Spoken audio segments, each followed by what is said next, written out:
example of. Hey everybody, we're going to get started, so if everyone could take a seat, seated. There are some extra seats scattered around. I'm so glad to have this showing for this event, which was put off, as some of you know, from the day of the parade. And after that, we rescheduled. We thought we'd lose some of you, but in fact we got more. So obviously this is a topic of interest. I'm Paula Morantz-Cohen. I am Dean of the Pennoni Honors College, this is our 8th Pennoni panel, which is organized by the unit within the College of Marketing and Media, and Erica Zellinger and Ann Alexander and Melinda Lewis back there were involved in putting this together. The point of these panels is to address controversial and complex issues in a civil fashion, and to model that sort of discourse, which we don't seem to see very often in our society at large. And I think we've been quite successful in doing this, and we hope to continue. And if you have ideas for topics or thoughts about these programs, after this one, or if you've been here before, please direct them to our college, to the Pennoni Honors College. Just a few more things about the college and events coming up that you may be interested in. On April 12th, we're going to have a Pennoni panel that will deal with prison reform. I think it will be really interesting, and we're probably going to do it in Mitchell Auditorium, but we will keep you posted about that. May 14th through May 18th will be our Week of Undergraduate Excellence. It will be a whole array of events throughout the university from all the colleges here at Drexel, and please keep an eye out for those events and a calendar of those events. On May 30th, I really want you to be aware of a one-woman show that we're bringing to Drexel. It will be in the Black Box Theater. It's called My Stroke of Luck.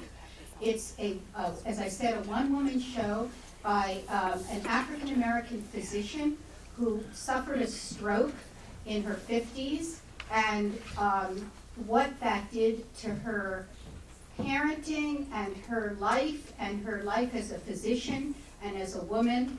I've seen it, it's a very dramatic and wonderful event. I really recommend it, and we will be sending out promotional material about it. I also would suggest students here might want to think about visiting our fellowship office, because all students are eligible or could be eligible for fellowships, and I think a lot of people don't realize that the fellowship office is within the Pennoni Honors College and is open to all students at the university. And finally, we have something new that I think you guys would like, many of you. It's a new podcast, Pop the Question. popqpodcast.com deals with popular culture, and Melinda Lewis is our host, and she interviews people at Drexel about popular culture as it connects to more academic type ideas. It's really, really fun. So without further ado, I am going to pass the microphone over to the Associate Director of Interdisciplinary Inquiry, which is within the Pennoni Honors College, Ann and I. She will introduce our panelists and will get us going on this subject. So I hope everybody's comfortable. There are refreshments out there if you didn't see them, and we'll get going now. Ann.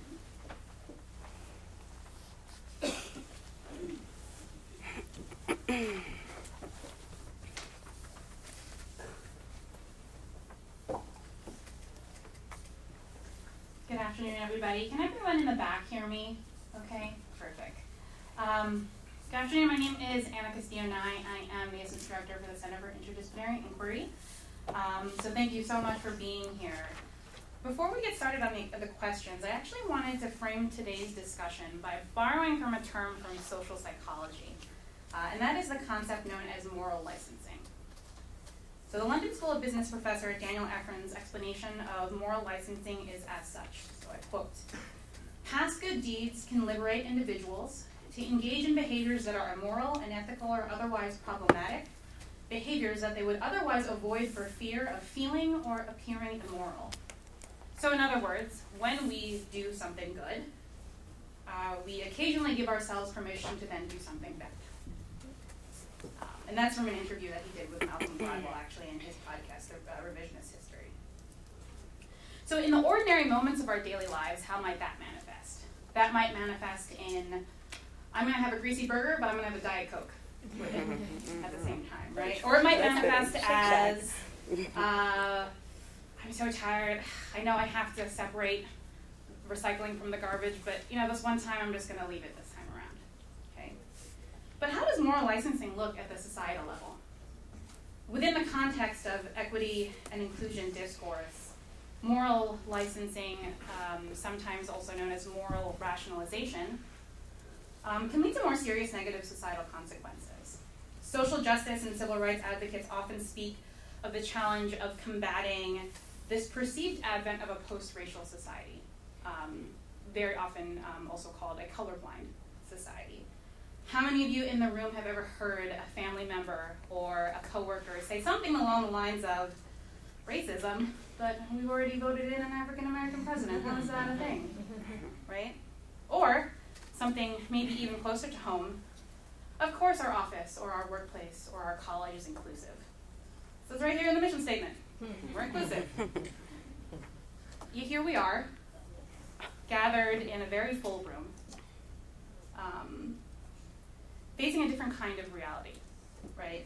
One in which bigots from all walks of life can still continue to be bigots because they feel they have the permission to. They feel that they can rationalize their words and their deeds based on or hiding behind maybe a sliver of progress in one area or another. So what I think this comes down to is really this tension between what I think of as gesture versus praxis, P-R-A-X-I-S, praxis. Gesture being a performance, a show of a belief in diversity and inclusion practices across things like race, religion, gender, and sexual orientation. If you happen to be in a really progressive place, they might even mention 3 most forgotten parts of identity, which are ability, ideology, and class. Never really get mentioned. Gesture versus the much more active and much more complicated concept of praxis. So not just practice and custom, but this continual cyclical process of reflection and then action. Reflection and then action. So not just asking who is represented, who is at the table, but also asking in what ways, if any, do we actually engage and include them in this space? So things to think about. So as you mull over those ideas in your head, I'm going to allow the panel to introduce themselves, and then we can dive right into questions. So Dr. Whitson, would you like to start? Sure. I don't know how much you want to know about me, but I'm Kevin Woodson. I'm an associate professor at the law school. I also have an appointment by courtesy in the sociology department. So I teach a lot of topics that aren't directly related to diversity. I do teach sociology of race, ethnicity, and inequality, though. And my research, stemming from my dissertation research, tends to focus on diversity, discrimination, and inclusion in the workplace and in higher education. So I have a lot of interest in these topics, and I look forward to a great conversation. Hi everyone, my name is Alex Iannucci. My pronouns are they, them, theirs. I'm the Executive Director of Student Life and Campus Engagement, which means I oversee our Student Center for Diversity and Inclusion, our Student Involvement and Leadership Office, and our Fraternity and Sorority Life. I'm currently in my doctoral program for educational leadership, and I'm studying student success and mental health with the transgender and gender non-binary communities. Hi everyone, my name is Chanel Johnson. I currently work as the Associate Director in the Alumni Relations Office, so I primarily work with student engagement and young alums. So if anyone's in here that's about to graduate, please let me know, because I'd love to invite you to some of our upcoming events. I'm super passionate about the work of diversity. I've had the privilege of working at Drexel for the past 8 years. Specifically in the fields of intercultural awareness, university community partnerships, hi Lucy, and now I currently have the opportunity of working in alumni relations. So through that work, I have the opportunity of working with people from diverse backgrounds, and I hope to be able to create successful programs that allow people to feel inclusive and included and valued. In addition to that, I also, in my free time, I serve as the Vice President of the Pennsylvania Diversity Council and the President of the Black Faculty and Professional Staff Association here at Drexel. So thanks for coming out here today. Hi, I'm Dr. Nunez. I'm an internist, a professor of medicine I'm the Dean of Diversity, Equity, and Inclusion in the College of Medicine. I have background training in medical education as well as health services research. I've had the opportunity in terms of both developing curriculum that had sort of grant funding so far as cross-cultural issues in medical care, as well as being able to work with colleagues in terms of institutional change, which you need a lot, so that in the 90s, a medical school could be licensed without paying attention to cultural issues of care or issues about sex and gender and women's health. But as a result of our work, that's no longer true. So if you don't aren't able to check that box, you can't get to be a licensed medical school. So I've had the opportunity to do a number of opportunities in my role of Dean for Diversity, Equity, and Inclusion. I'm sort of the nudge of, do we think about diversity, equity, and inclusion in terms of all three, so far as organizational change, and then helping in pipeline issues so far as those who are underrepresented in medical school have those opportunities so that we can actually maintain our legacy of medical school of being a college of opportunity. Okay, thank you very much. So I will start with a simple but complicated question of when you think of a campus that is diverse, a campus that is equitable and inclusive, what does that campus look like to you?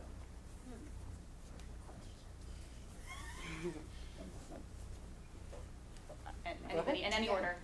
Well, I guess I'll jump in. So I think of a campus that is not only inclusive, but also one that's integrated. So I think that this is a value that has become sort of unpopular to champion, at least in academic circles.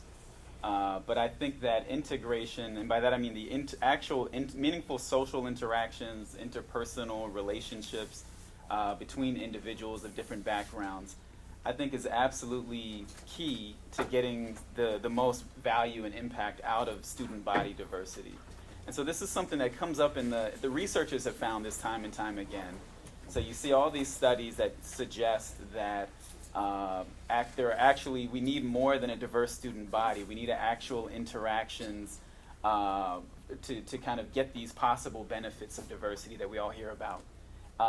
But there seems to be a lot less emphasis on that, and I think that that's in part because the incentives we have signaling incentives to play up the percentages that we have in terms of student body diversity, and it's less easy to sort of to kind of signal the work that's going on the ground in terms of actually facilitating communications, and so.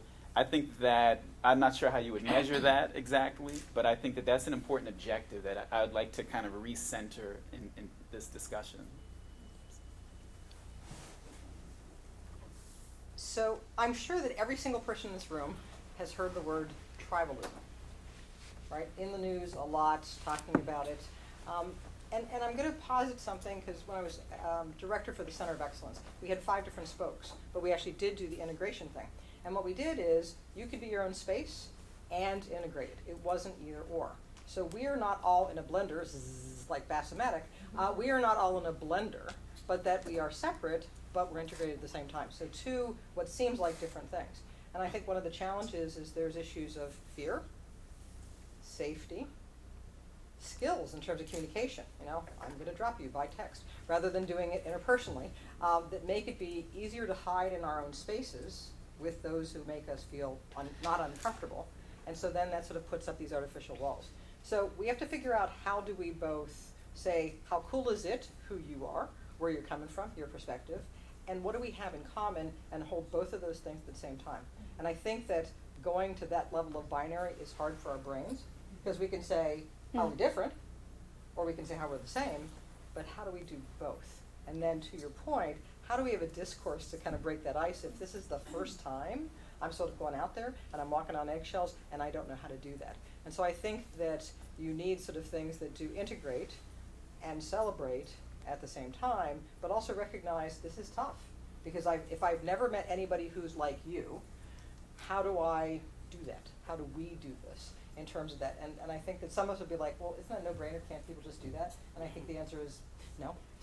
So, we have to sort of do it intentionally and give opportunities to do it in a fun, engaging way so we can explore that.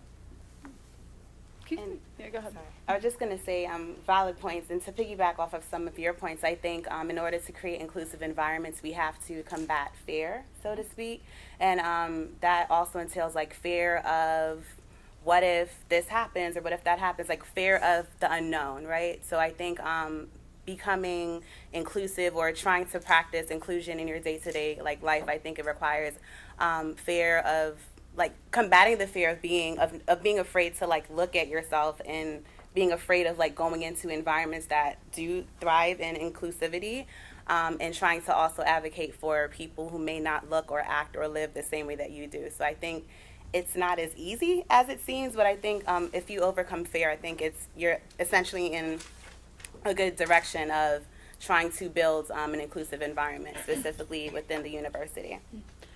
So just to be clear, the question is what Inclusive campus. what does it question look is- like? What yeah, does a diverse to you, to me? What does a diverse and So inclusive campus look like? I think that this is obviously the question of the time. And I think this is also the problem of the time. I think that we don't take enough time to define what we mean when we say diversity and inclusion work.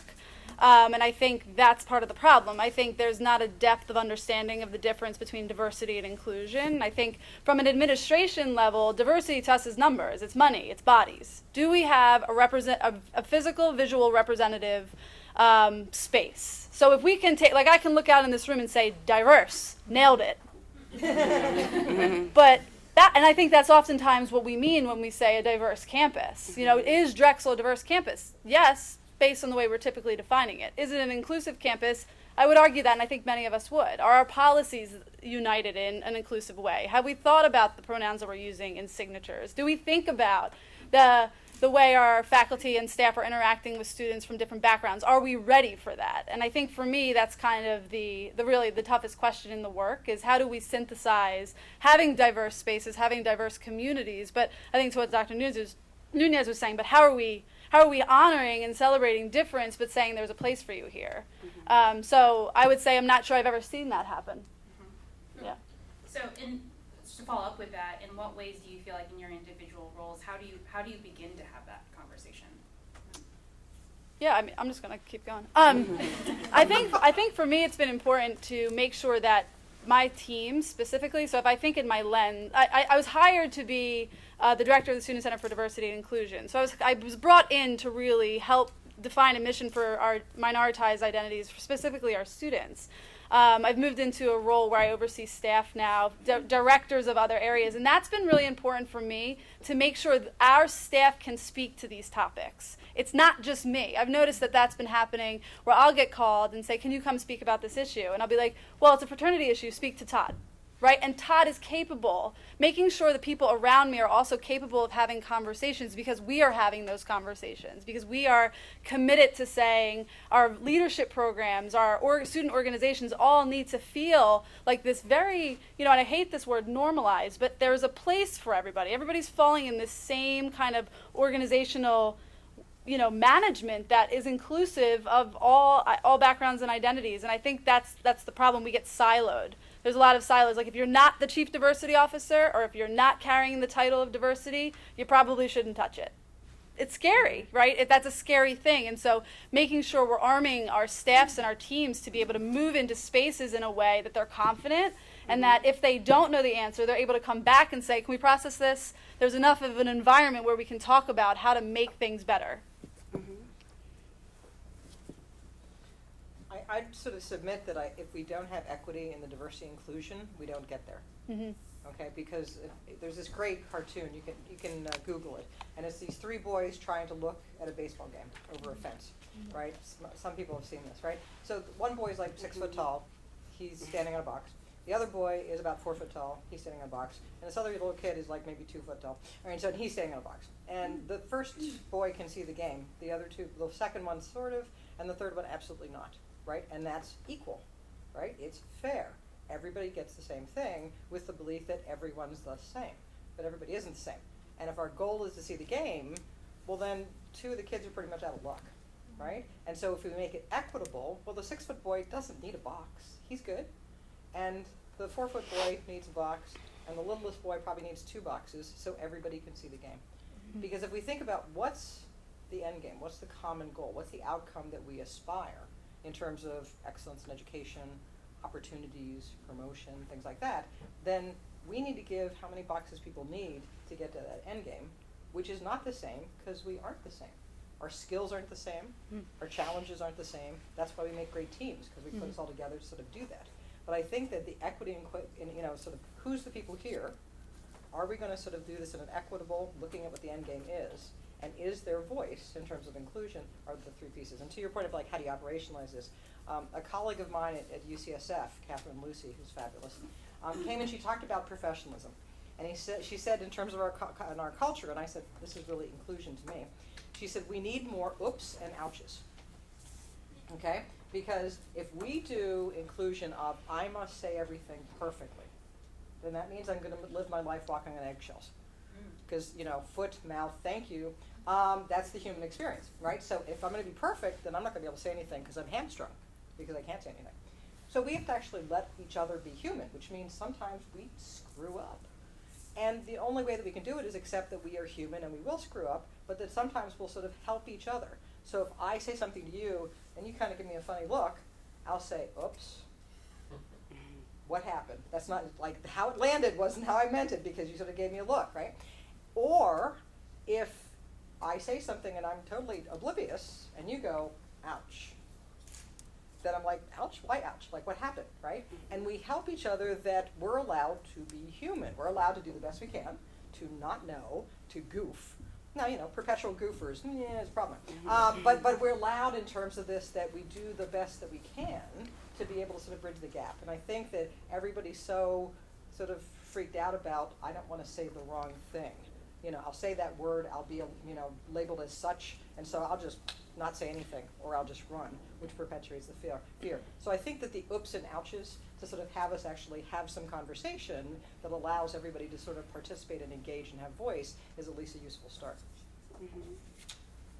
So, to add to the discussion of the ooches and ouches, you know, I think that that is a great aspiration.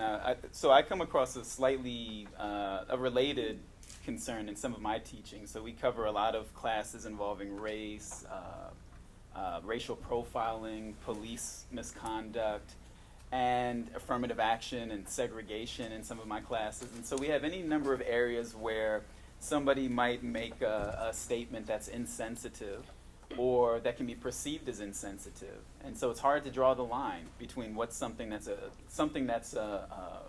should be seen first and foremost as a useful contribution to class that might rub some people the wrong way, versus something that's just fundamentally problematic and that has to be addressed differently. And I find that to be a very big challenge as a professor, and I'm sure it's not something I get right all the time. But you know, it's something I continue to focus on. But I've had situations where, not in my classes per se, but colleagues have had situations where, for example, they allow a problematic comment to go unchecked or unaddressed and move on with the lecture. And you have situations where students who are offended by the conduct, but by the comment, may assume the worst of the person who's making it. Or the person who's making a comment may assume that anyone who objects to the comment is just being PC, you know, politically correct or hypersensitive. And so sometimes if there's not already some kind of good faith understanding in place where we all can kind of agree to disagree and agree to have these awkward moments with each other and to develop, it just seems really hard to get to that point. And so I think that's part of the challenge as well. Figuring out how we can convince the how we can work on the perceptions. So how we can get people to really think about how their comments may make others feel, what kind of perception it could create, and to also make people think about the possible perceptions from the point of view of the speaker. And so I don't know if this is an empathy issue, but this is just something that I find remarkably challenging. So I'd be interested in hearing how people go about doing that in their classes or elsewhere. I think on a related note, from what I'm hearing from your comments, all of your comments, is this potentially other issue, which is about campus culture, but in particular, a campus culture that may be averse to difficult conversations. And you know, the fact that we're here today in this very, very packed room means that it's not as if those conversations aren't sorely needed or wanted, but maybe we're in a place where, are we making the space for that to actually happen? And so, can you comment a little bit about how do you, what are the things that you do in your workspaces, in your classrooms, to make space for difficult conversations? If I can keep my momentum. Go for it. So as I mentioned, and the topics I teach involve all of these hot button controversial issues. And I try to make a point of sort of modeling how it might look for someone to take sometimes I'll put on my, I'm for what it's worth, I'm not conservative, but I'll put on my conservative hat and I'll try to play devil's advocate if my class is missing that perspective, and to kind of show that the importance of being exposed, and I say this because my classes tend to be, I think, slightly left of center, but so I do that to kind of show the importance of understanding the perspectives of people with whom you might disagree passionately and fiercely, and to kind of get experience working through figuring out what's motivating a certain view or perspective, what its sort of logical antecedents are, what assumptions are kind of based on, it's basing itself on, and to really grapple with that in a way that's maybe less emotional. I'm not accusing my students of being emotional, but where if they know that the professor is playing a devil's advocate position, I think it's easier to kind of confront some of these difficult conversations so it doesn't feel like anybody's personally being attacked, or that their personal worth is at stake there. So that's just my approach. It seems to work, at least according to the student reviews so far, but it's very touchy and uncomfortable in times. My approach is pretty direct and bold, if anyone knows me, surprise. I also interact with students in a different way, so a lot of times we might be just in a conversation and they might say something in a way that could be jarring to students in this space, and my approach is always really just to engage this space and say something in the space. I think that from my identity, there's been many times over the course of my life where I wish someone had just said something that wasn't me. And so I think I really take that seriously now that I've kind of come into my own space as an adult, just to say, okay, I'm confident. Like I have an idea of the pulse of the space. Everybody knows when it's awkward and no one said anything, right? You know what that feels like. So I think for me, I just very much engage, and not in a way that isolates the person who said something, because I think the most important part of inclusion work is truly inclusion work, where everyone who's part of the conversation feels part of the conversation regardless of where they're coming from, because you can lose someone so fast that could have just been a simple educational opportunity that they didn't know that they were offending someone. A lot of my background is in LGBTQ advocacy at religiously affiliated schools, Catholic schools specifically. So there is a way to say things in a way that you can move things along, and I think that was a really great educational opportunity for me as an advocate. And then another approach that I take is I try to hold conversation. So I'm really aware of what's happening in the world, and I think in higher education, no matter what your role is, it's really important to know what's happening in the world, because what's happening in the world is impacting our students at school. And if we're not honoring their experiences outside of our academic settings, we're losing part of who they are. So for me, we held conversations a lot kind of based on what's happening in the news. So if there's police misconduct, we'll have a lunch. If there's the Me Too campaign, we have a lunch. There's a lot of lunches. But it's a way to talk to people about, I'm paying attention. I see this happening around you. You don't have to come, but I want to talk about it. I would love for you to come. And I would say that the attendance is always really good. People really want to come. Students really want to come. Colleagues want to come. So my approach is a very bold and direct one. I just kind of like jump in and say, here I am. But that doesn't work for everybody, but that's my approach. Mm-hmm. And for me, in my work with students, I try to create an environment of openness, and I try to help them to understand that it's okay to be open to having awkward conversations, right? It's okay to be open to walking on eggshells and talking about topics that we may not normally want to talk about during class or at an event as well too. So I try to kind of take their pulse to see where are they. I'm also aware of the demographic of the Drexel University campus or my class. By measuring to see, okay, this person may come from this background or from this city or from this walk of life. So how can I get them to appreciate and understand and respect someone else that may not look like them or may come from a different area, and how can I facilitate this type of conversation, a healthy conversation, whether it be in a classroom or at an event, and how can I also make sure that they can leave the conversation or leave the class with some takeaway points that allow them to have a better level of understanding of someone that may be different from them. So I try to take the approach of being open and nurturing. I'm a little insecure with taking the approach of being like direct. It could be because of my identity, because I do believe that sometimes as Black women, if we are very direct, or if we're like, this is diversity, this is inclusion, this is wrong, racism is wrong, or homophobia is wrong, you're perceived as being be with an itchy or Being in total control of yourself. exactly, or like the angry Black woman. So through my role as being like an advocate of diversity and inclusion, I try to be very conscious of how I have these type of conversations with my students. So, and as I said, I think it's connected to my identity. And also through my work as being the president of the Black Faculty and Staff Association, we try our best to have events and like learning opportunities when like different things may be happening in the news, so that we invite our members and people who are allies of the Black community to come out and really have like transparent conversations on different topics that are going on at that present time. So I think that's the way that we can go about making spaces to have these conversations as well. So, some of this has been said, but I think that from an educational space perspective, we need to anticipate what might be the 5 chili pepper sort of discussions. And sometimes if it's so talked about, we kind of forget that for some people, it's still 5 chili pepper. So I think that having a feedback loop of asking the learners, because they know what happened in the other class, or down the hall, or downstairs, you know, and I don't.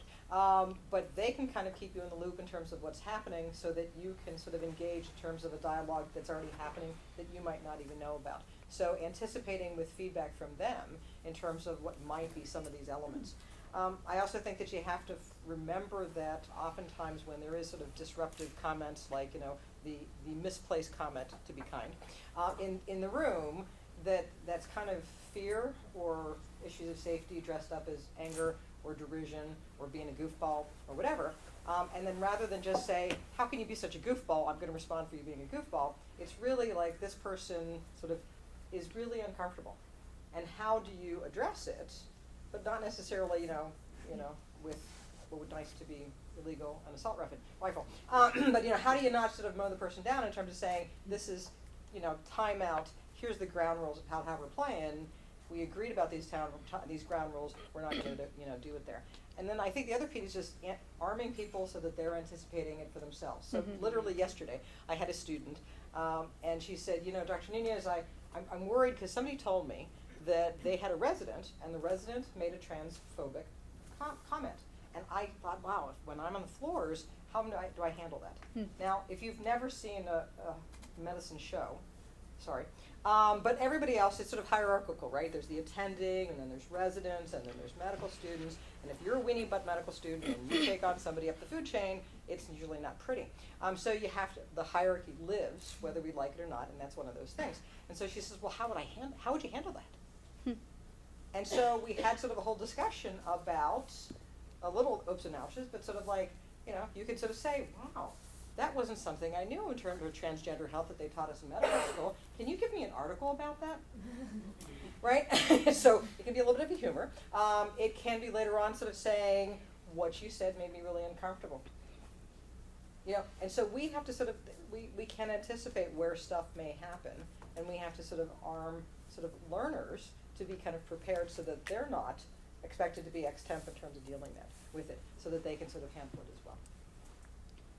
Okay, thank you. Since you started sort of us off at sharing, I feel like I'd like to ask a question of sort of some of your specific experiences, in as much as you are comfortable in sharing in this space. You know, what specific experiences have you had addressing concerns of diversity, equity, inclusion in your different roles? Yeah. In how many minutes? How long we got? Well, so I can continue with mine very briefly. So I mentioned that I've met with students who've been, in some instances, outraged or highly upset about either classroom discussions or stray comments that were overheard in the hallways.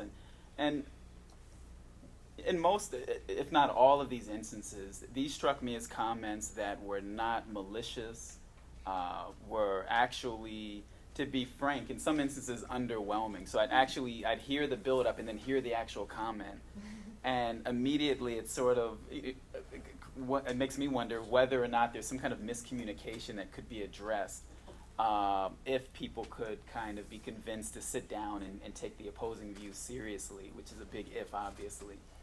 So I've had situations where I've met with students, and when I say these are underwhelming, I mean just in the sense that I've heard more egregious comments over the course of my life. And so on the one hand, it's reassuring to know that at least our students who are making problematic comments are not making the kind of worst case scenario comments from which there's no walking back. So in these instances, there was one instance where I met with a group of our students, including many of our Black law students from our Balsa chapter, and we really discussed. We met over lunch. I provided lunch, and we met and discussed, talked through the issue, and figured out possible ways forward in the future. So what can be done. I tried to give them more of the professors' perspectives on these things, and to understand that some of my colleagues who may not have reacted the way that they should have, or that the students would have liked for them to react in class, that by no means meant that they condoned the comment, or certainly not that they agreed with it. And so we might think that that's obvious, but that's something that our students might not recognize. So we might know that our faculties, we know their beliefs and their views, and that doesn't always come across in our teaching. So I thought that was very important as an intervention.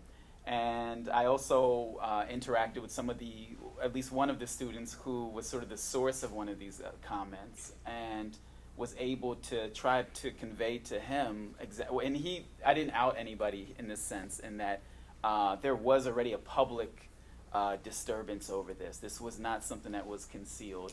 And so I got involved and asked the student to come to my office. Can you tell us what the comment was? So the comment, it would be too specific, so I'm going to try to generalize. The comment in this particular matter was a joke. There was a joke that was off color that, I know Rashida probably knows about this, so I'm not going to I'm sorry.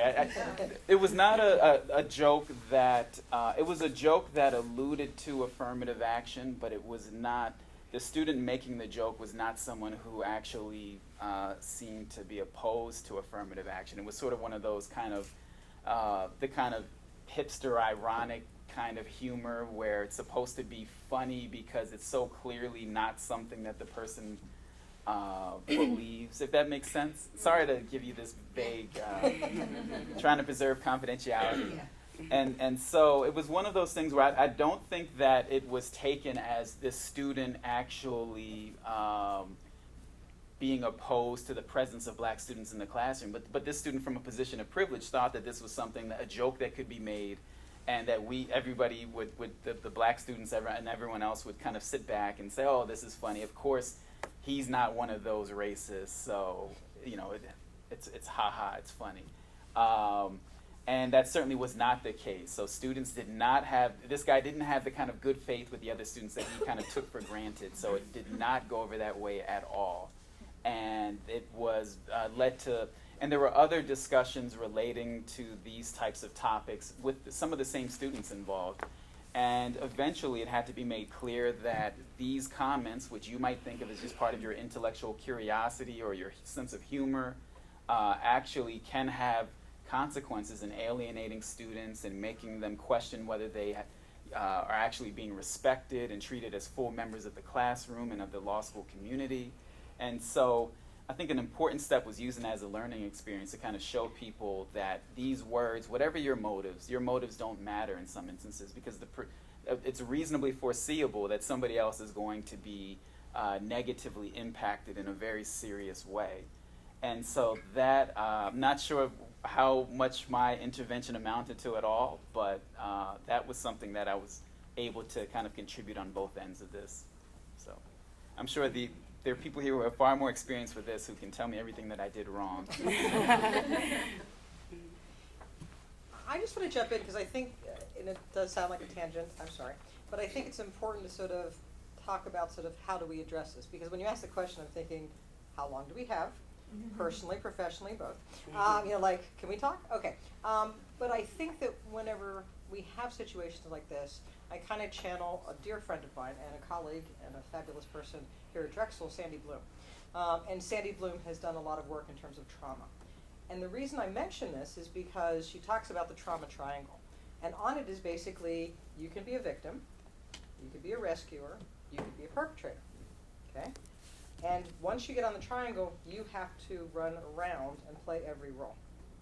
So if you jump in, to save the day as the rescuer, invariably you'll fail, they'll get mad at you, they perpetrate, and now you're a victim, et cetera, et cetera, et cetera. So it's super unhealthy to jump in the triangle, so you shouldn't go in the triangle. So if somebody comes in and says, I victim, and you say, I rescuer, you're on, baby. You're doing the triangle thing, and you just go round and round and round in an unhelpful way. What we have to do, if we come from sort of a helping profession, is how can I help you help yourself? I can't rescue you, I can't fix you, but I can help you help yourself. And I think that oftentimes when we have micro-trauma, microaggressions, even overt bad acts, assuming it doesn't get to EEOC and there's lawsuits, that kind of stuff, not the stuff that's off the farm that we should say no, but sort of the day-to-day things that it landed poorly, I was hurt, we have to sort of keep in mind in terms of how do I help you help yourself, rather than I either have you embrace victimhood and kind of get a little paralyzed with that, or get you really pissed off so that you're ready to perpetrate, and how do I sort of balance that? And it also, to me, goes back to what's the end game? For a good outcome in terms of resolving the situation, what's that end game we're shooting for, and how do we need to best get there? And I think that that's really important because there's all these sort of bumps and scratches and people stepping on each other's feet. Happens all the time. And if you're sleep deprived for whatever reason and somebody says hello, you rip their face off because you're sleep deprived. You know, and so we have all these filters that influence how we receive and how we send. And some days we're great and some days we're just okay. But we have to figure out how do we work with each other to do that. But when we're in the position of responsibility for somebody says, hey, here's this bad act, it's important to sort of say, how do we negotiate a sort of what's the outcome? How can you have an authentic, genuine conversation with somebody who you think is a poo-poo head, you know, because they said something terrible, and to get to a better place, because one of the things in human nature is we tend to sort of do, here's a human, and here's their behavior, so good human, or bad human, and forever good human or bad human. Here on out, you said something bad to me, so forever you're always a poo-poo head. And so anything you say, even good morning, you're in that space. And we have to disarticulate human, sometimes good, sometimes bad, in terms of being able to do that. And as human beings, that's hard to do. So I think that that's one of the ways that we can help traverse some of the challenges. And can you repeat the question again? I just want to make sure I'm answering it correctly. Yeah, so the question was, in as much as you're comfortable with sharing, what are the specific kinds of experiences that you've had in your role on campus addressing? Cool, so it kind of my answer kind of marries both of your answers. So through my experience, can everyone hear me? I'm kind of loud, I'm from Brooklyn. Yeah? Okay, good. Can you hear me? Good, okay, got it. So through my experience, I have the privilege of being an adjunct professor, and through my through teaching, I've had an incident where a student blatantly said something racist towards me, and then I had to play the role of getting on the triangle, so to speak, and trying to figure out what the end game would be. So I had to put myself in a position where I had to essentially not take the comment personally and figure out a way to, I guess, get the student to understand that their comment was problematic and hopefully ultimately like broaden their horizon. So I think for me, the end game was to try to help the student to understand how their comment was problematic and how to essentially continue to work with the student throughout the course, and to also help the student to open up his understanding of issues as it pertains to race. The comment basically alluded to the fact that he had a problem with me because I was a black professor. We went through like the whole like mediation process where he seemed to be a little bit open to understanding why the comment was problematic. But for me, it kind of taught me a little bit too about the importance of like standing up and pointing out that, okay, this student said something that was problematic, and B, how can my role as an adjunct professor help this student to open up his understanding or his mind as it pertains to this topic of racism and diversity. So through that, I also had to take his temperature to see, okay, is this student going to be willing to understand people from various backgrounds, yes or no? If he is, okay, I'll continue to provide him with resources, even though I don't want to, provide him with resources on how to be not that way and how to interact with people from diverse backgrounds. But thankfully the student was a little bit open to that, so I was able to provide him with those resources. But I also had to take my temperature and see, was I equipped, or was I in a place where I was emotionally and I guess emotionally and mentally okay with confronting the student about the issue, and was I also emotionally okay to continue throughout with like the mediation process of trying to still teach the student even though I didn't want to, if that makes sense. So I think building an inclusive and diverse community requires a lot of self-reflection, as I've said. It requires also, like, even if you are the victim, to overcome fear if you're comfortable, and to still try to have like a learning or teachable moment for this person or whoever the person would be. So that's my experience in the workplace. So my experience in the workplace it's an interesting one. So I identify as non-binary. So I would say for like 25 years I've been, this is very high level, please ask me questions if this doesn't make any sense. So I have been conditioned my entire life as a woman. So for 25 years I've been conditioned in society as a white woman. I identify non-binary very recently in my life, probably in the last 5 years. So, but the way I present in my spaces is masculine, and I'm white. So I have a lot of white male privilege in every space that I'm in. That is tremendously important in every single thing that I do, in every single conversation that I have. So understanding first my privilege and knowing how I leverage that and being really aware of how that's playing out for me. When I speak to men, it's different than someone who is traditionally feminine presenting and speaking to men. That is really important in a lot of access I have in meetings, a lot of access I have in spaces, and a lot of access with students. So I would say really quick, high level. Professionally, I interact every single day. This question shows up for me in every single experience I have, whether it's very, like a small microaggression, whether it's talking about how when we use the word professionalism, that is a racist term, and that's really important to understand how we're holding people accountable to that. Whether it's students just saying quick things here and there, right? So that shows up for me. That's like an everyday thing. At previous institutions, I've had associate provosts say things when we're talking about, I've done a lot of work trying to make campuses more gender inclusive. Just people being mindful, having access to facilities that really honor people's identities, or if you just like to use single restrooms for anyone, you're welcome. That is a helpful thing. So I've had previous very high senior level people saying things like, I don't understand why those students need that in meetings, or what are they going to do? What are they going to ask for next? And I'm like sitting in front of them as if again, you didn't see that this was different or non-binary. So a lot of my conversations in that moment was truly just to stop the space. Now again, I'm intersecting a very masculine identity in that space that I feel an obligation to own and move with, especially when it's advocacy work. So I say in that space to this is not the Associate Vice President here, this is previous institution, I need that bathroom.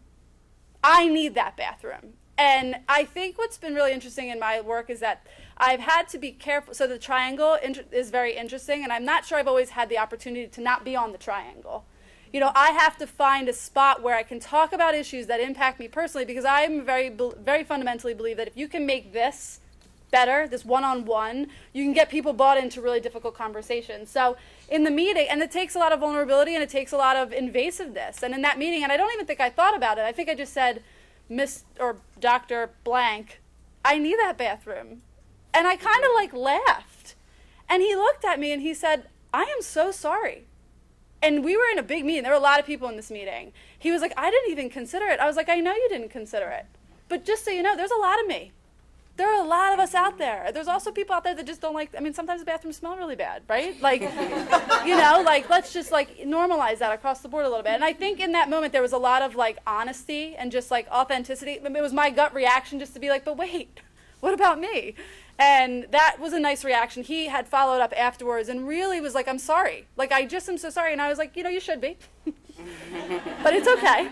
And really remember that there are a lot of people who are not out. Right? So I move in my space and I'm out. I walk in the room and people have an idea, right? You might not label me as non-binary, but you definitely think I'm queer, right? I know that. I'm aware of that. And I think that, that's good and bad. I can move in my space and advocate in my space for that, but not every student, not every person is able to do that, is carrying very, very private identities that they're not sharing. So that was an example. And then I would say even at Drexel, I would say across the board, I am responsible for advocacy of minoritized identities across the board. But the things that come up a lot are really in the trans communities. We've had really great changes here when we've changed homecoming king and queen to homecoming royals.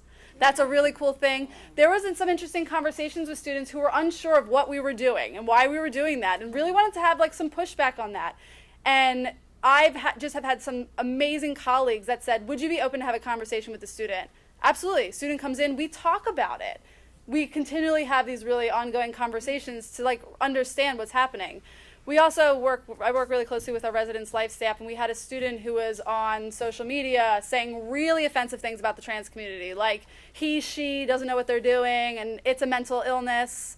If your identity doesn't match your body, then there's something wrong with you, like aggressive, like very aggressive things. RA complains to their RD. RD reaches out and said, would you be willing to have a conversation with the student? Now, as someone who's non-binary, I'm like, yeah, let's do this, right? And the student comes in, and it's just like that. Why are you saying that? I need these things, right? So it's kind of this like way of trying to share without being too personal, but being like, I'm an alive non-binary person. It's me, right? Like giving them a little bit of context to say, this is why what you're saying offends me or will offend our community. And those conversations, the students have left being like, can we set up weekly meetings? Like literally. And I was like, yeah, that's great. We want to have this conversation. And everything shifted because of that. So, I think it's, again, back to what I said earlier, bold and direct. That just seems to be my approach because of a lot of the privilege that I have in my space. But it's worked positively for the most part. And to piggyback off of Alex, not to hog the floor, but I think it's interesting how Alex, not just because she's my friend, but because you were able to use your privilege to advocate for people who were essentially like less privileged. So I think when it comes to diversity and inclusion, it's good to be aware of your privilege and to see how can I be inclusive? How can I advocate for people who may not have a seat at the table? That's right. I'm aware of these issues. What can I do within my role, whether it be as faculty, staff, or student, to stand up for the rights of people whose voices oftentimes go unheard, I think we live in this I sound like an older person, wise person, but I think we live in the age of technology and social media where people, like when they do something that's anti-racist, they take a selfie and they're like, look at what I did, and that's all fun and games, but I think the proof is in the pudding, so to speak, when when you're in private meetings and you have the opportunity to talk up and say, look, these people need bathrooms that are XYZ. Yes. These people are oppressed in XYZ. They need XYZ. These people need more money because they're marginalized and they work 10 times harder than other people because of how they were brought up, because of how the world. So I think being inclusive is being aware of your place of privilege and using it for the betterment of society, so to speak, even when it feels uncomfortable. So. Can I jump back in? So yeah, sure. Yeah, we'll let come in and we'll move on to the next thing. So I was going to say that it occurred to me another important thing that we have at our disposal is that we can adjust our those of us who teach can adjust our syllabi year after year. And that's something I've taken for granted, but I've done several times in relation to these kinds of issues. So the year after that joke situation kind of blew up, I used a slide in my professional responsibility legal ethics course that involved, it was an interview in which a black attorney mentioned that a partner at her firm had made some really offensive jokes. And I had the class discuss that. And that was a way to kind of, you're not calling out the person who made the joke in our community, but a lot of people knew what had kind of precipitated that. But there was still that level of detachment, so people could really evaluate it and critique it in a way that was less personal. And then in criminal procedure, of course, I teach about your constitutional rights when you're involved in interactions with the police. The first time I taught the class, I did not make room for racial profiling. It came up in our discussions, but we did not have a set a section of readings or class time to just focus on racial profiling. It certainly came up in some of the cases. But since then, I've done, I kind of have found supplemental readings involving lawsuits in Philadelphia, involving some of the social science, and it's something we discuss at length, and it's actually coming up for our next class on Monday. So we have the ability as professors to actually ensure that we're kind of nipping some of these problems in the bud by showing that we recognize that these are important issues. And so for a student who wants to say something dismissive of that has to be willing to be dismissive of us. It's not just them dismissing the concerns of their classmates. We can kind of put our signal that we recognize that something's important and we feel it's important enough for all the class to grapple with. So I just wanted to mention that as well. Thank you. So I want to make sure that there's enough time for Q&A since we have such a great audience here today. There is just one more question, and it is the person in me that loves a to-do list that needs to ask this question. But what can we all do, not just today or tomorrow, but thinking about, again, this cycle of reflection and action for this university, for this campus? What can we do to create a space that is more equitable and inclusive? And again, I'm sure we could talk about this for another 3 hours. Yeah, I was going to say, like, Yeah. very high level and just overarching. I would just say, like, be honest with yourselves. Look at internally at your departments. Look at your policies, look at your procedures. Do you think that they are inclusive of others, and have you gotten perspective on that? You know, I think that we have an idea of what's happening. I think, you know, people generally know whether something's not right or whether this could be done a little bit better. But the problem is I think we think other people are going to handle it. And so just stopping for a second and saying, well, I'm just going to think about this for 1 minute. Does this make sense? Because I think we all have an idea. We all probably can think of something right now. And if you can't, I would think about why you can't.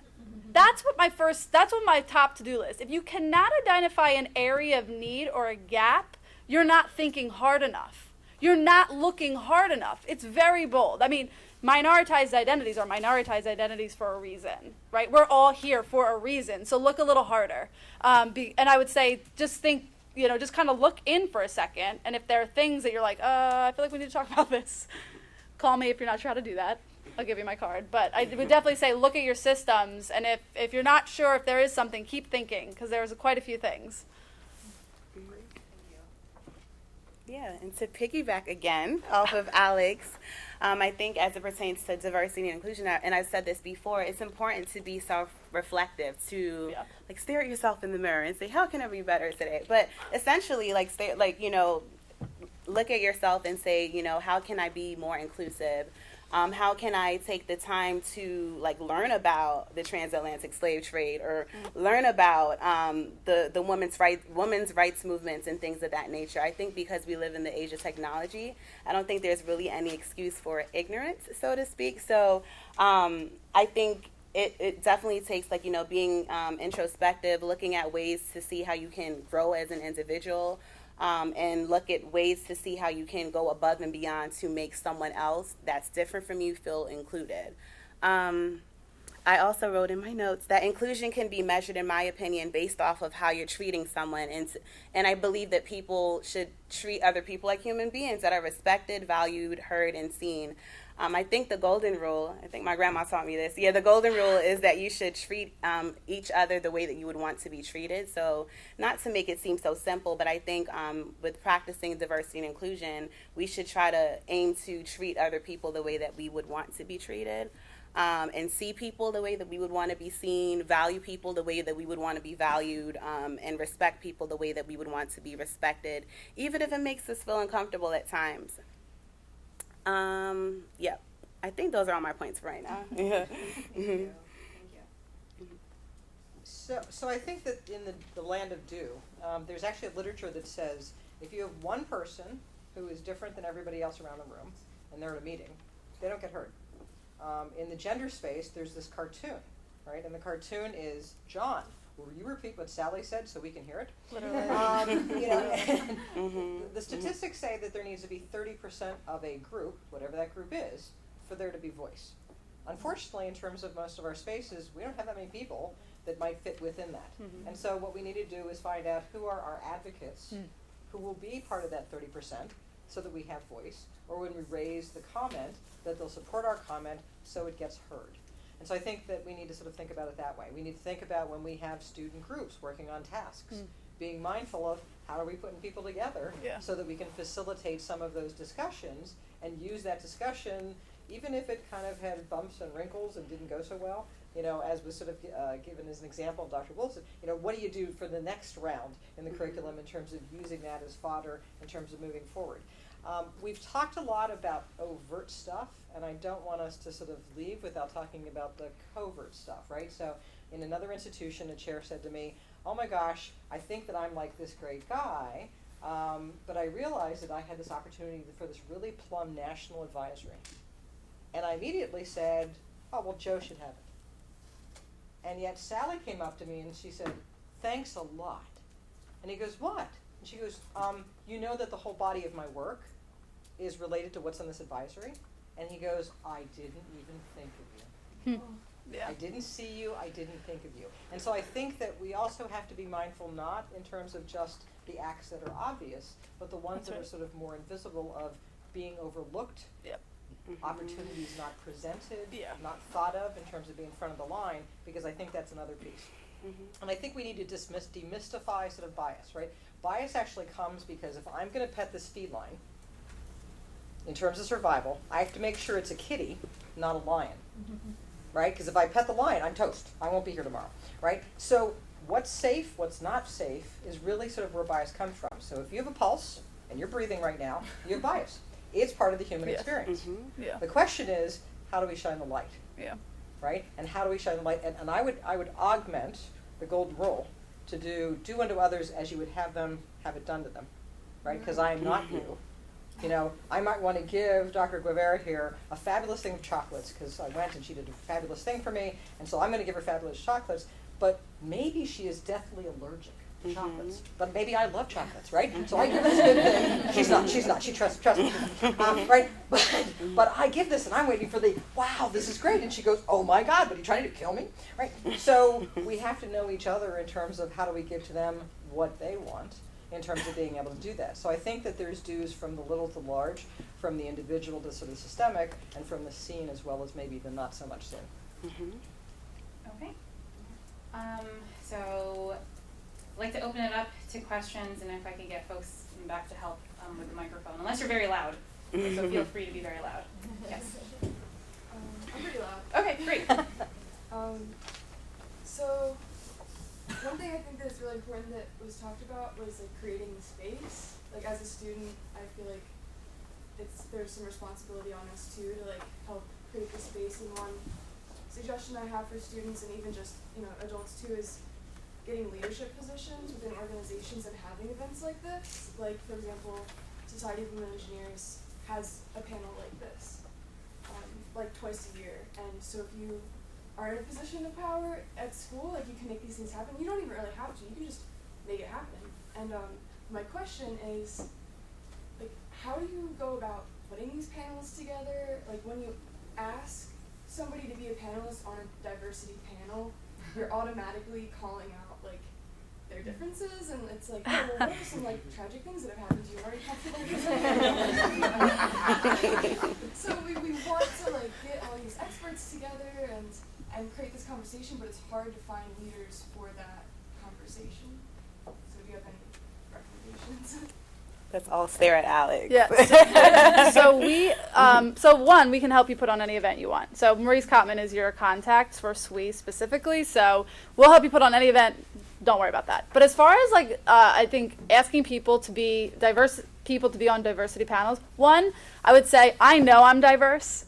So if you're going to ask me, I know why you're asking, right? Like, I think people who are diverse know that they're diverse. That's, like, not going to be a shock to them that you've asked them, right?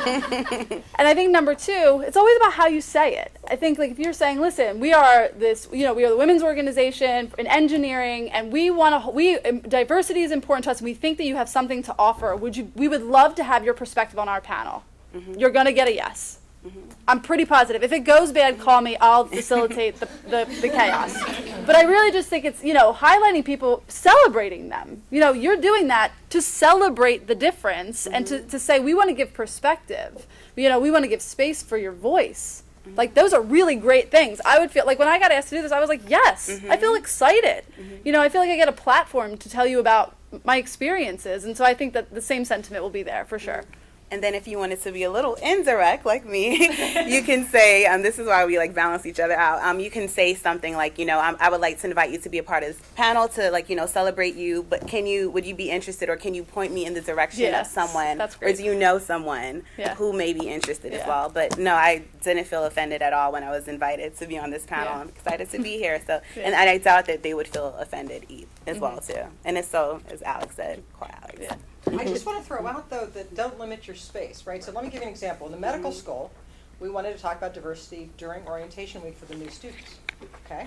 And so I invited sort of chairs of who wanted to, and it was like a feeding frenzy, okay? So I had the chair of the Department of Emergency Medicine, white, straight man, who wanted to come and talk about his passion in terms of diversity. I'm like, who knew?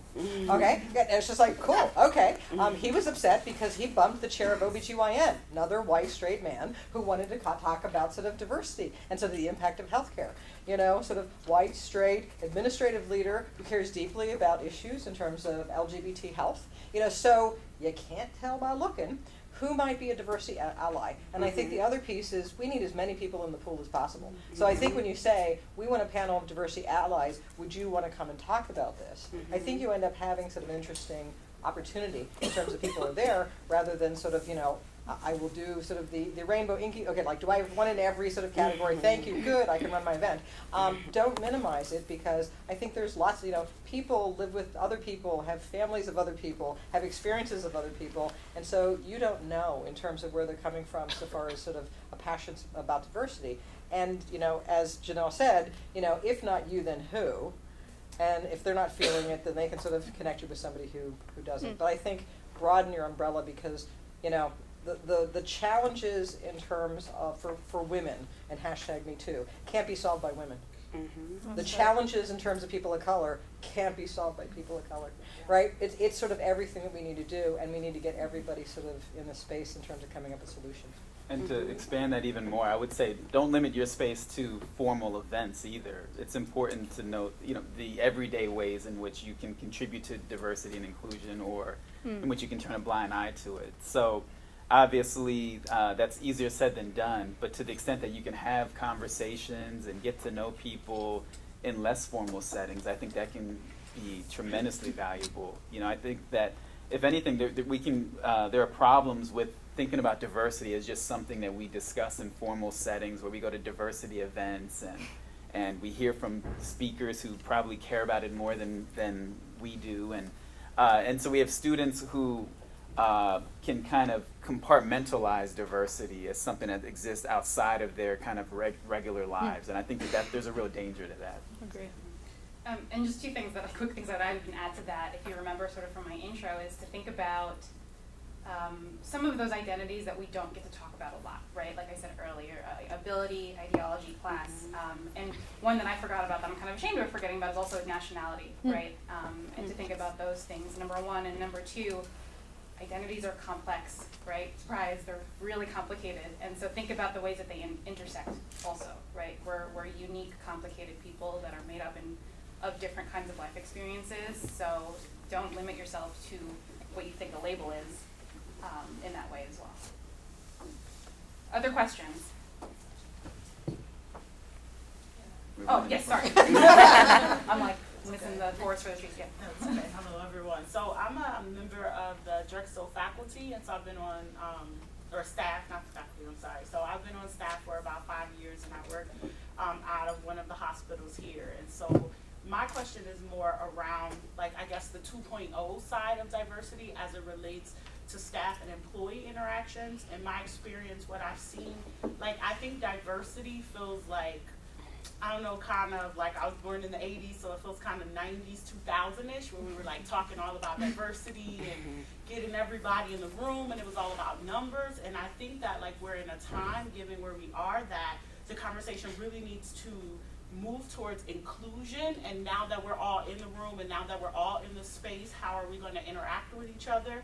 And I say that because what I find is that in environments where the numbers are all pie charted out, you know, in this nice diverse salad, what you find is this high level of microaggressions that are happening. And often the microaggressions, because the salad's already diverse and we've already checked that box, that we're not dealing with that, like in terms of how it plays out in power dynamics, in people's hierarchy structure, and just their quality or satisfaction with their work environment and how that plays out. So my thought is microaggression versus personality. Oftentimes I'm hearing administration when we're trying to talk about the ooches and the owls. It's like this, oh, that's their personality, but actually it's like beyond that.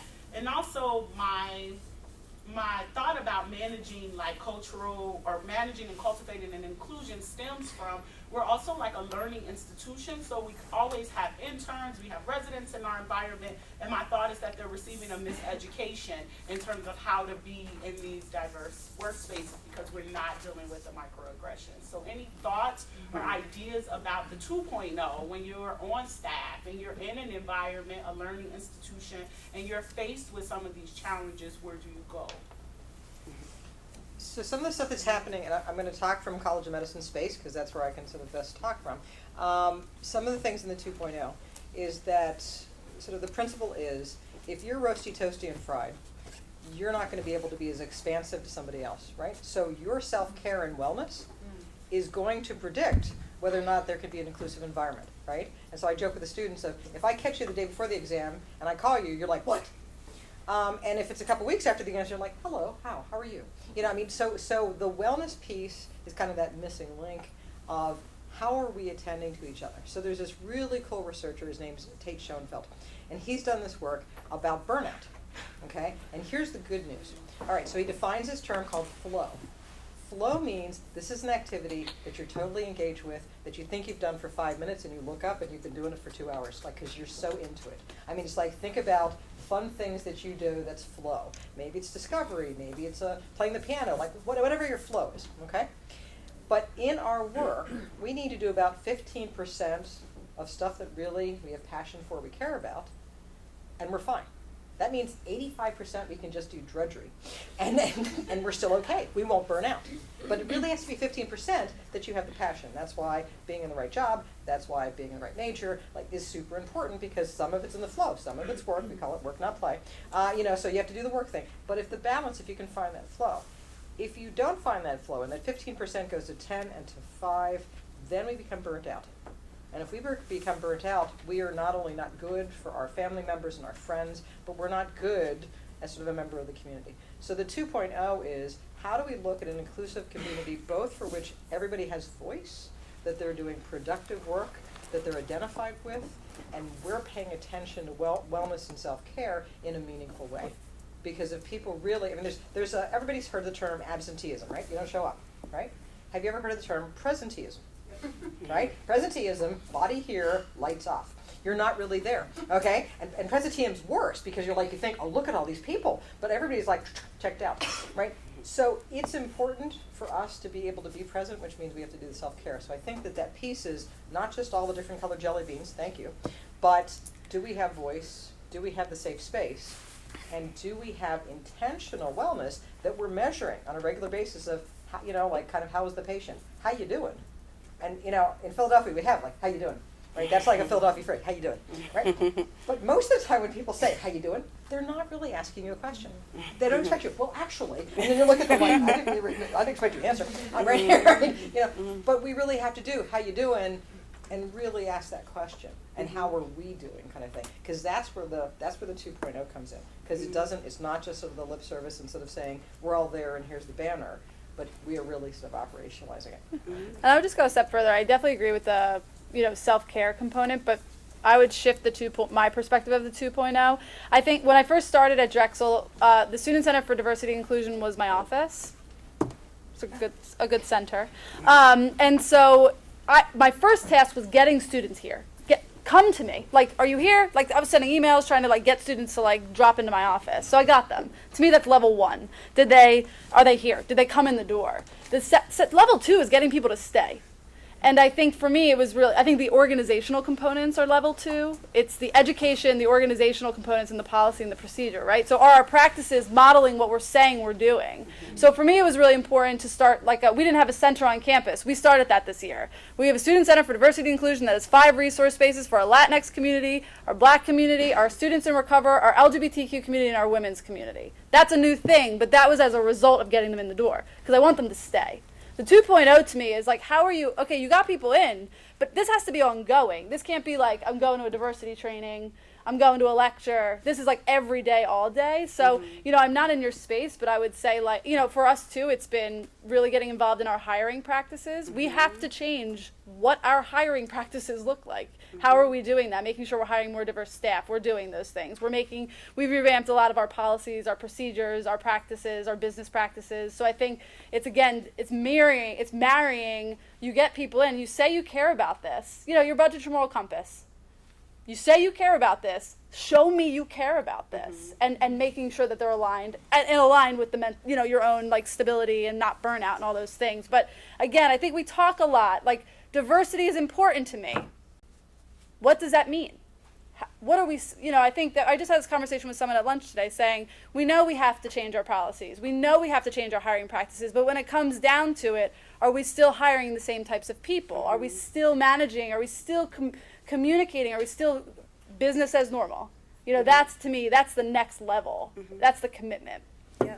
And to go a step further, it's also, as you said, including diversity and inclusion in the hiring practices, because it's one thing to include diversity, but if you're not providing the people that you're hiring with tools needed to be successful, totally. Then essentially they're set up for failure.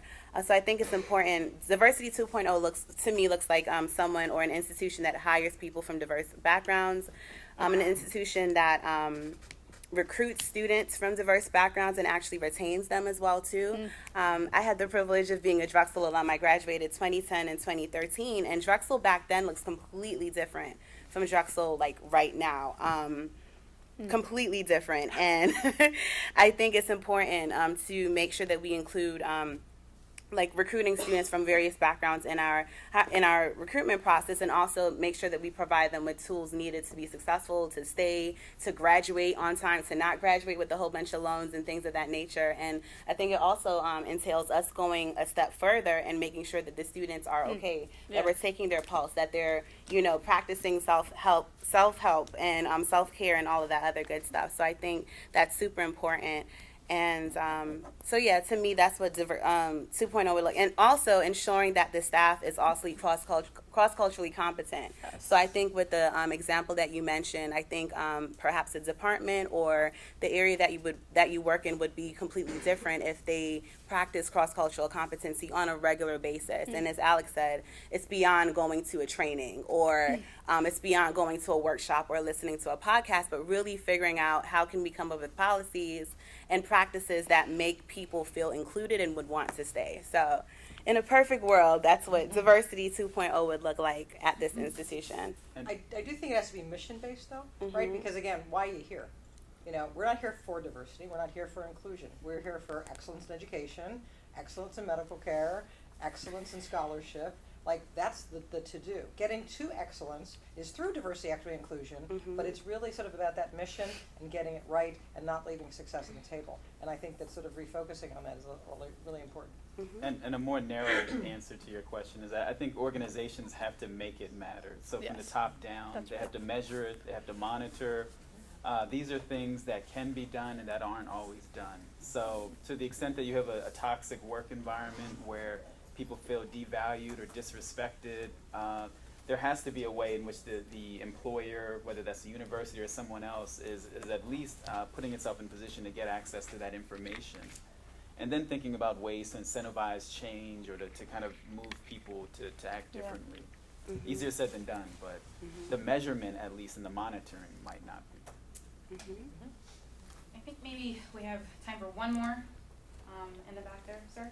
And probably more of a statement than a question, but we could talk about it too. So kind of piggybacking on the inclusion piece, I think that we need to continue the conversation to further explore and define inclusion as a piece of all of this. I think Alex and you both talked about the concept of privilege, right? And including privileged people in all of these conversations and practices, right? I know of a student group here on campus that looks to support underrepresented minority students, but they don't allow white students to participate. They don't allow Asian students to participate. So I think that we're missing out on a critical piece of that inclusion if we're not allowing the majority, right, the privilege to be part of that conversation every step of the way.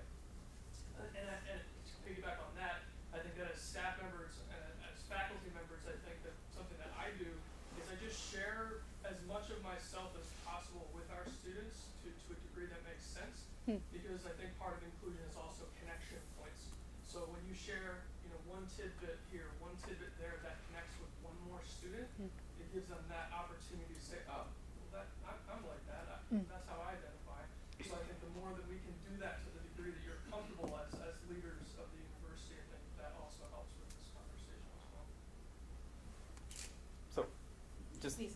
a really quick response. So I wrote an article that sort of addresses, not to just sort of self-publicize, right? It's a law review article, so most of you probably won't find it very enjoyable anyway. But the title was Diversity Without Integration, and it was all about this type of concern, which is that there are reasons why student groups, or why even the university itself might want to kind of create these spaces where groups can kind of cordon themselves out away from others. But there are drawbacks, as you mentioned, and I think I don't go so far in the article as to explain what schools should and shouldn't do, but that concern has to be addressed. So it has to be, to the extent that students are going through universities and having only experiencing a narrow slice of what the university has to offer, and they're not building the social capital or the networks with other students who, especially the students who are privileged and who have access to certain types of information or jobs that could be useful 5 or 10 years in the future. That's a potentially significant cost. So I think it's absolutely right. It's unfortunate that those concerns tend to be brought up in context where people are skeptical about diversity or even downright hostile to diversity in general. But I think even those of us who care a great deal about diversity and who care about our students especially, not just in the immediate short term, but throughout their careers, I think we do have to keep those costs in mind. So I think that's a great point. Okay, great. Well, thank you everybody for coming today. I think this was a great discussion. So give me a round of applause.